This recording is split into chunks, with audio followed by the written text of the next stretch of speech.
Hello అండి అందరికీ. Welcome back to కొత్త రుచులు. ఈరోజు మన వీడియోలో కోనసీమ గోదావరి జిల్లాల స్పెషల్ కోవా కజ్జికాయలు ఎలా తయారు చేసుకోవాలో చూద్దాము. చాలా మందికి ఈ కోవా కజ్జికాయలు ఫేవరెట్ స్వీట్. నాకు కూడా ఈ కోవా కజ్జికాయలంటే చాలా ఇష్టం. సాఫ్ట్‌గా, జ్యూసీగా భలే రుచిగా ఉంటాయి. నోట్లో పెట్టుకుంటే చాలు సాఫ్ట్‌గా కరిగిపోతాయి. ఇప్పుడు ఈ స్వీట్ ఎలా తయారు చేసుకోవాలో చూద్దాం రండి. ఈ స్వీట్‌ని అచ్చంగా పాలతో తయారు చేసుకోవచ్చు. లేదు ఇంకొంచెం ఫాస్ట్‌గా అయిపోవాలి అనుకుంటే ఇలా మిల్క్ పౌడర్‌తో తయారు చేసుకున్న చాలా బావుంటాయి. ఇప్పుడు మందపాటి కడాయిని తీసుకుని ఇందులోకి 1.5 కప్పు వరకు మిల్క్ పౌడర్‌నైతే తీసుకుంటున్నాను. ఇక్కడ నేను ఎవ్రీడే మిల్క్ పౌడర్‌ని తీసుకున్నానండి. మీరు ఏ బ్రాండ్ మిల్క్ పౌడర్‌నైనా తీసుకోవచ్చు. కోవా స్వీట్ తయారు చేసుకున్నప్పుడు కడాయి మందపాటిది తీసుకోవాలి. మీరు కావాలనుకుంటే నాన్ స్టిక్ కడాయిలో కూడా చేసుకోవచ్చు.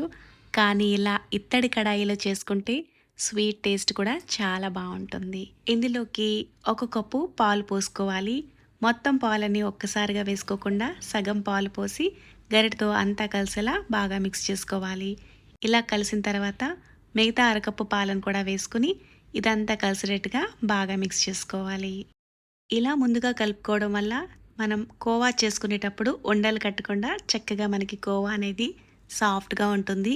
ఇందులోకి 2 టేబుల్ స్పూన్ల నెయ్యిని వేసుకుని ఇదంతా కలిసేలా బాగా మిక్స్ చేసుకున్న తర్వాత మీడియం ఫ్లేమ్‌లో పెట్టుకుని కడాయిని గరిటెతో కలుపుకుంటూ దగ్గరగా అయ్యే వరకు ఉడికించుకోవాలి. ఇలా నెయ్యి వేసుకోవడం వల్ల అడుగు అంటకుండా ఉంటుందన్నమాట. వీటిని ఇలా చిన్న ముక్కలుగా కట్ చేసుకుని తీసుకోవాలి. ఇలా చిన్నగా కట్ చేసుకున్నారనుకోండి మిక్సీ పట్టుకున్నప్పుడు పలుకులు లేకుండా చక్కగా మెత్తగా అయిపోతుంది. మీరు కావాలనుకుంటే కొబ్బరి చెక్కలని తురుముకుని కూడా తీసుకోవచ్చు. ఇప్పుడు ఈ కొబ్బరి తురుము ఎంత వచ్చిందో కొలిచి తీసుకోవాలి. కొబ్బరి తురుముని కొలుచుకునేటప్పుడు పైపైనే పెట్టుకోకుండా గిన్నెలో కొద్దిగా ప్రెస్ చేసుకుని పెట్టుకోవాలి. ఇక్కడ 2 కప్పుల వరకు పచ్చి కొబ్బరి వచ్చింది. ఇందులోకి 2 టేబుల్ స్పూన్ల వరకు నెయ్యిని వేసుకుని ముందుగా ఈ పచ్చి కొబ్బరిలో పచ్చిదనం ఏమాత్రం లేకుండా కాస్త డ్రైగా అయ్యే వరకు వేయించుకోవాలి. మరి ఎక్కువగా వేగక్కర్లేదు. ఇలా పొడి పొడిగా అయితే సరిపోతుంది. స్టవ్ ఆఫ్ చేసేసుకొని ఏ కప్పుతో అయితే కొబ్బరిని తీసుకున్నామో అదే కప్పుతో కప్పున్నర వరకు బెల్లాన్ని తీసుకోవాలి. 2 కప్పుల కొబ్బరి తురుముకి కప్పున్నర బెల్లం తీసుకుంటే స్వీట్ అనేది కరెక్ట్‌గా సరిపోతుంది. ఇందులోకి అరకప్పు నీళ్లు వేసుకుని బెల్లాన్ని కరిగించుకోవాలి. బెల్లం ఇలా తీగ పాకం వస్తే సరిపోతుంది. ఇప్పుడు స్టవ్ ఆఫ్ చేసేసుకుని ముందుగా వేయించుకున్న కొబ్బరిలోకి బెల్లం పాకాన్ని వడపోసుకుని తీసుకోవాలి. స్టవ్‌ని మీడియం ఫ్లేమ్‌లోనే పెట్టుకుని గరిటెతో కలుపుకుంటూ ఉడికించుకుంటూ ఉంటే ఇలా దగ్గరగా అయిపోతుంది. చేత్తో కొద్దిగా స్వీట్ తీసుకుని ఇలా ఉండలాగా చుట్టుకుంటే ఉండలాగా అయిపోవాలి. ఇలా అయిందంటే సరిపోతుంది. మరి ఎక్కువసేపు ఉడికించుకున్నా గట్టిగా అయిపోతుంది. ఇందులోకి ఒక టేబుల్ స్పూన్ నెయ్యి, కొద్దిగా దంచుకున్న యాలకుల పొడి వేసుకుంటే ఫ్లేవర్ బావుంటుంది. మీకు నచ్చిన డ్రై ఫ్రూట్స్‌ని చిన్న ముక్కలుగా కట్ చేసుకుని వేసుకోవచ్చు. లేదు అంటే డ్రై ఫ్రూట్స్ వేయకుండా కూడా మీరు ఈ లడ్డూలను తయారు చేసుకొని తీసుకోవచ్చు. నేనైతే ఇలా కొద్దిగా జీడిపప్పు పలుకుల్ని సన్నగా చాప్ చేసుకుని అయితే వేశాను. ఇవన్నీ కలిసేలా బాగా మిక్స్ చేసుకుని స్వీట్ కాస్త చల్లారిన తర్వాత మీకు కావాల్సిన సైజులో లడ్డూలుగా చుట్టుకొని తీసుకోవాలి.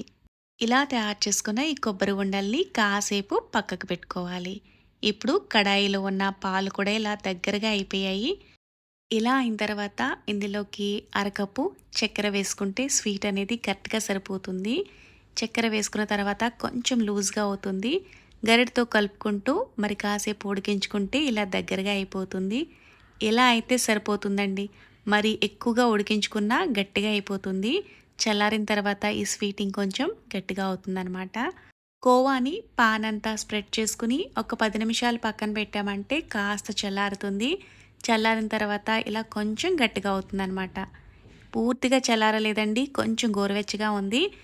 కోవా ఇలా కొంచెం గోరువెచ్చగా ఉన్నప్పుడే కజ్జికాయలనైతే మనం ప్రిపేర్ చేసేసుకోవాలి.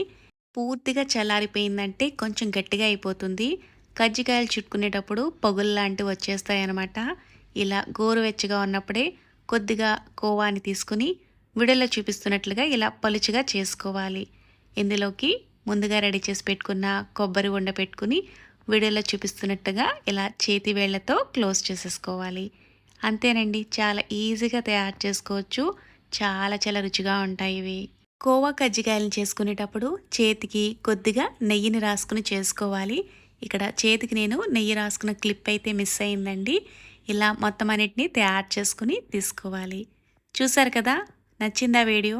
నచ్చితే లైక్ చేసి మరిన్ని కొత్త వీడియోల కోసం కొత్తగా చూసేవాళ్ళైతే ఛానల్ని సబ్స్క్రైబ్ చేసుకోండి.